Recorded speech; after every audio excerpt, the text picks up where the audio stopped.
I believe in the sovereignty of God, Eric. I also believe in the free will of man. Yeah. Now, it's kind of like the unstoppable bullet hitting the impenetrable wall. Right. What happens? Sure.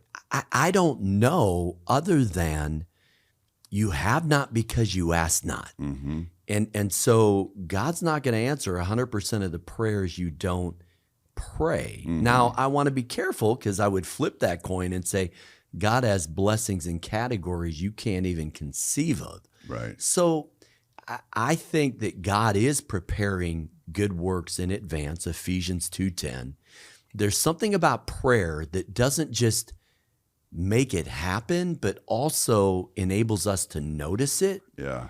Yeah. And so we won't deep dive that, but I think prayer sanctifies the reticular activating system, the part of the brain that determines what you notice and what goes unnoticed. And now you begin to see the divine appointments. And that's why, isn't it interesting that prayer, watch and pray, prayer is coupled with watching multiple times. I mean, even Jesus said that, watch and pray, Right.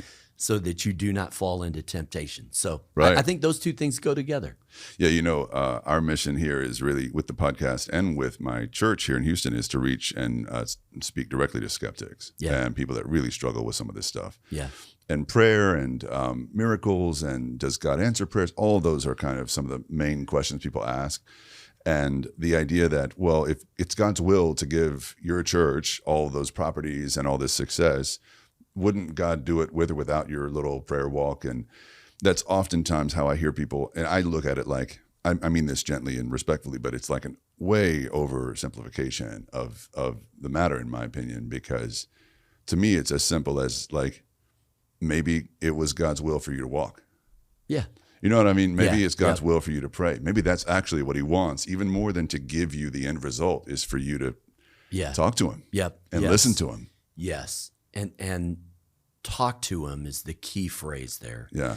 To me, prayer fundamentally is a conversation with God. It's an ongoing conversation.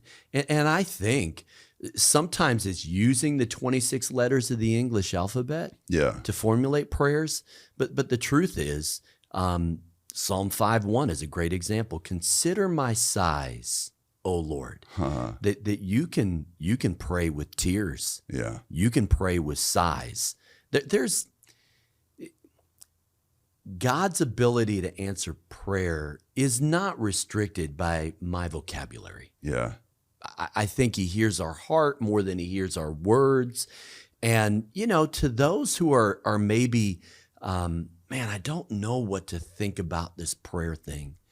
Can I just say, that's okay. Right. Because it's past all of our intellects. Yeah. And I think someday I'll thank God for as much for the prayers he didn't answer as the ones he did. That's so right. It's not perfect math, but I think it is conversation. And what happens is when you pray, you kind of get in tune, you get in sync with the way God is working and moving. I think that's the key. Sure.